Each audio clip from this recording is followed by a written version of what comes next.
Welcome back to session 22 on failure criteria.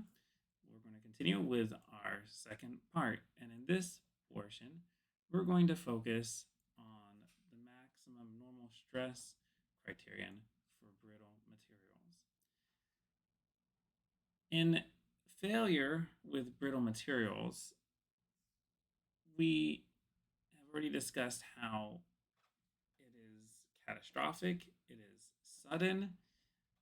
Sometimes there's no apparent yielding, it just shatters, it just fractures. And it's important to realize that these criteria that we're going to introduce are applicable, but we should proceed with caution. And it may be wise to introduce a larger safety factor or a fudge factor. Now, in terms of how the fracture propagates or is present, it can be rather complex. It can be rather fast. There's some great YouTube videos showing the propagation of failure in glass or brittle materials. And so you can have like these lightning fast shattering effects. For our intents and purposes, we're going to say that the plane of fracture is orthogonal to the normal stress. So if we look at these surfaces here that have broken, we can say that's the fracture plane. And if we think about the tensile loading that was applied to these cast iron samples, we can see that there was some stress being applied or some force and then divided by area to get the stress.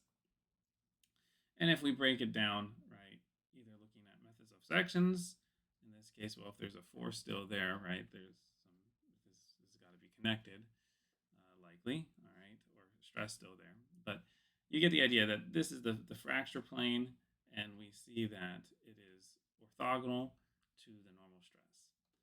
If we were to draw a more circle for this type of loading, what we would see is that we have a sigma 1 somewhere out here, principal stress, and then sigma 2 and sigma 3 would be right here. Okay? And we're on the horizontal axis, and we have a sigma max. For torsion of a brittle material, we have some interesting effects. So let's look at what a shaft under torsion would be experiencing. So if I have the torque coming out this side in the positive x direction, and I kind of imagine that there's an element there with x coming out the left side of this element, and we'll say y is coming out the top side of the element. And I just imagine the deformation that we have. It means that the left side is probably going to go kind of that way along with this torque, and the right side is going to go kind of downish with this part of this torque, okay, as we see here. Now, it's a little confusing, right, because usually we say tau xy is positive in the right-hand corner, but it's positive in the left-hand corner, and that's because we have x going to the left and not to the right. When we draw more circle for the tau xy, right, we can say, oh, we're at this point or this point. This is the positive tau xy, and this would be if we rotated the element 90 degrees, or we rotated the element 180 degrees, or rotated 180 degrees on more circle, we would get the negative tau xy. So for maximum normal stress, though, we want to be looking at principal stresses, right? Maximum normal stress. So to do that, we have to rotate by what? Well, 90 degrees on more circle, 45 degrees on the element. And when we do that, okay, so first flipping this over to make it easier, when we do that, what do we get? We're going to get a positive stress, normal stress, in the x prime direction. So this is oriented 45 degrees relative to this one. We will get a negative normal stress over here in the direction. So that's what you see here with these. And there's zero shear stress. We're on the x-axis. Now, if I flip it back, right? So before I had x facing this direction, y facing this direction. What I can do is I flip this element back. I know it's confusing. There's lots of x and y primes and x primes and all that kind of stuff. But this now you see has flipped. So this x prime is kind of going to the leftish, all right, and this y prime is kind of going to the rightish, okay, which is flipped from what we had over here. And why are we drawing this? Well, first, the reason we flipped it is so that we can get an orientation that's similar to what we have here. But the reason we're drawing this is also to think about, okay, what is the fracture line? The fracture line, as we said, is orthogonal to normal stress. So the element would be wanting to fracture along the y prime, okay, direction. This is orthogonal to normal stress, and we're saying that we're less sensitive to compressive stress than we are to tensile stress. Remember, we said a few seconds ago, or actually in the first portion, that compressive stress is often higher than the tensile stress for brittle materials. So this material is going to be more likely to fail in tension, okay, because it has a lower threshold in the tensile direction, or in the when we're trying to pull the material apart. So we expect the fracture line in this direction, not in this direction when it's under compression, okay, because it's going to have a higher strength in compression. So what does that look like? Well, it might look like a helical kind of cut, all right? So you see, now we put this element back here, and you can kind of get this idea, right? Like if you put it kind of right over here on the element, right? You see that's kind of at 45 degrees. So a classic example that people show is one with a piece of chalk. I'm going to move my keyboard because I don't want to get chalk dust all over it. Okay, so you see here is a piece of chalk, and believe it or not, this is a brittle material. And if you don't believe me that's a brittle material, what we're going to do is we're going to put it under pure shear to show that it does in fact have the angle or the helical fracture that we're expecting. Okay, so let's see how well I can do. Okay. All right. Yep, it did make a mess like we expected. That's not the best cut I've ever had, okay? But if you look there, you can kind of see there's something that looks like a 45-degree fracture line, okay? And I wasn't able to just kind of magically, get that 45-degree angle. It's because it's failing due to the maximum normal stress, which we just described as being at 45 degrees. Okay, let me clean up here a little bit before we continue. Actually, that is messy. All right, so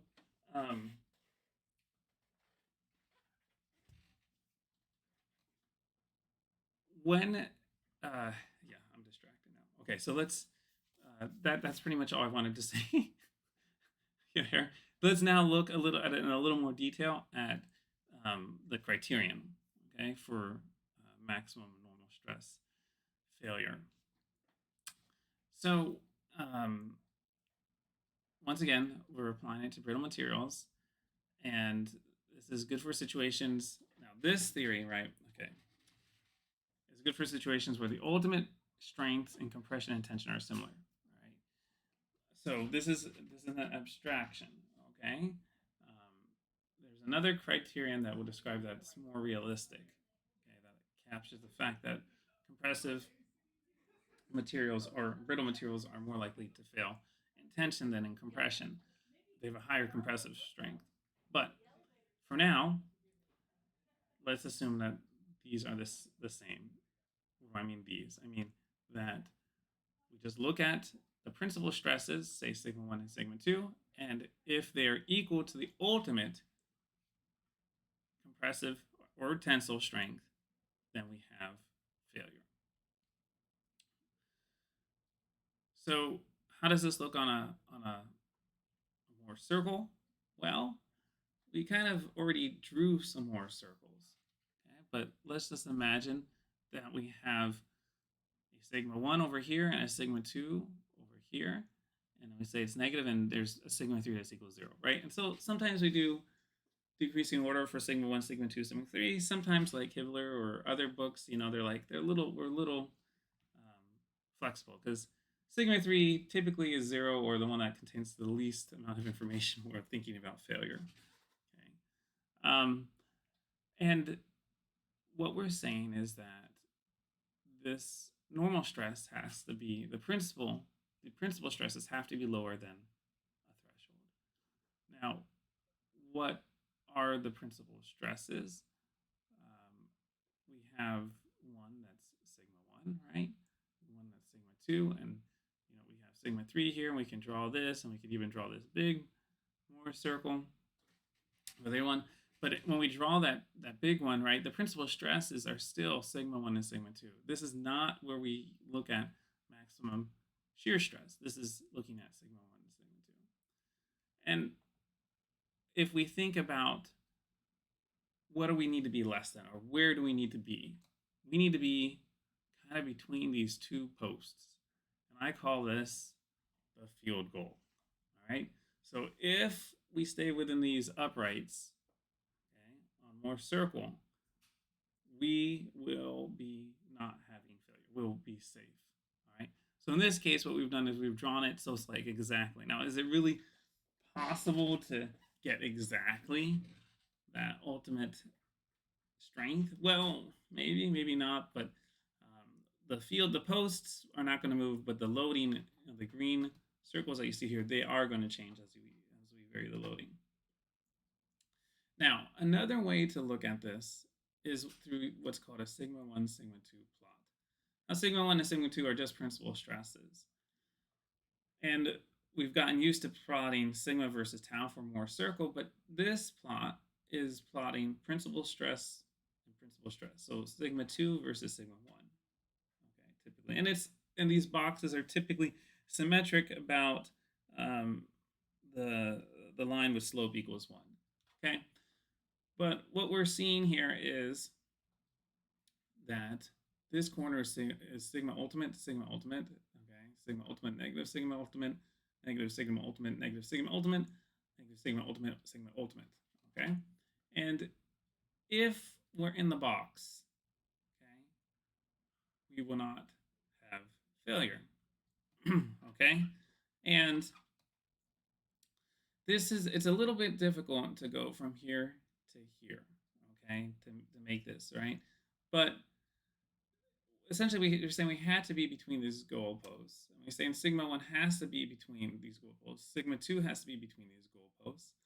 And so where are the goalposts here? Well, this is sigma 1. So, here's one goalpost on the left. Here's another goalpost on the right for sigma 1. And now for sigma 2, right, here's one goalpost here. And here's another goalpost down here. Okay, so hopefully that kind of is a little bit intuitive. And again, this theory of maximum normal stress, I think, is the simplest one of the theories we're going to cover to understand. So that's what we're starting with it. Let's do an example. Let's say that we have a material that has an ultimate strength that's the same in both compression and tension of 100 megapascals. And now we're going to look at 3 different conditions of loading and determine whether or not we have failure. So here's the first one. It's kind of similar to what we described previously in terms of uniaxial loading. And we have sigma 1 equals 50 megapascals, sigma 2, sigma 3 is equal to 0. What do you think? Well, are all the principal stresses less than the ultimate strength of the brittle material of 100 megapascals? Well, why, yes. So we can say that sigma 1 is the absolute value of it is less than sigma ultimate, so we have no failure. That one's pretty straightforward. Let's look at a case where we have pure shear. So in this case, 110 megapascals for tau xy. And if we plot the Mohr circle, okay, what do we have? We have, well, a radius that's going to be equal to 110 megapascals. And so if we rotate the element 45 degrees or we go 90 degrees on Mohr circle, right, that will get us to a state of principal stress. And this principal stress out here, right, is the same as the radius, which is 110 megapascals. Here's the goalposts. Here are the goalposts. And so we're outside the goalposts, so we expect failure. And if we were to plot this on a sigma 1, sigma 2 plot, okay, we have our sigma ultimate in this top right corner. Where do you think the appropriate state of stress is? Well, we need to be thinking in terms of the principal stresses, right? So we want to have like a sigma 1 and sigma 2, right? So we need to be on the x-axis for Mohr circle. And we know that we're going to have a sigma 1 equal 110 megapascals and a sigma 2 equal to minus 110 megapascals. So that would put us at this point out here in quadrant 4, okay, outside the box, right? So we have failure. Let's look at another case of stress. In this case, we have 90 megapascals of axial load and 30 megapascals of tau xy. So what do? We first need to calculate out the principal stresses in order to be able to use the maximum normal stress theory. And a simple way to do that is through Mohr circle. So what do? We plot the center, which is going to be the average of sigma x and sigma y. Sigma y is 0 in this case, so the center is at 45 megapascals. We then plot the x comma tau xy point, right? So that's down here. That's at 90 and comma 30. We figure out what the radius is by looking at what is the horizontal component of this triangle, and that's going to be 90 minus 45, which is 45, so that's 45 squared, and then we know that the tau is 30, so that's going to be 30 squared, and so we get the radius as we see here. Sigma 1, what is it equal to? Well, it's equal to this sigma average plus, right, the radius. So that puts us somewhere out here. What's the radius? 95. 45 plus 95 is 140, right? So that's 140 megapascals. And we can also figure out what sigma 2 is. Sigma 2, this is obviously not very, it's not drawn to scale very well or centered appropriately, okay? But we're at minus 50 megapascals for the, so sigma average minus the radius, right? So 45 minus 95 is going to give us minus 50 megapascals. So do we expect failure? Well, sigma 1 is greater than sigma ultimate, so yeah, we expect it. And if we plot on the sigma 1, sigma 2 graph, where this is, again, the region where we'd be safe, where are we? Well, once again, we're in quadrant 4, and we have a positive 140 and a minus 50, so we're out here.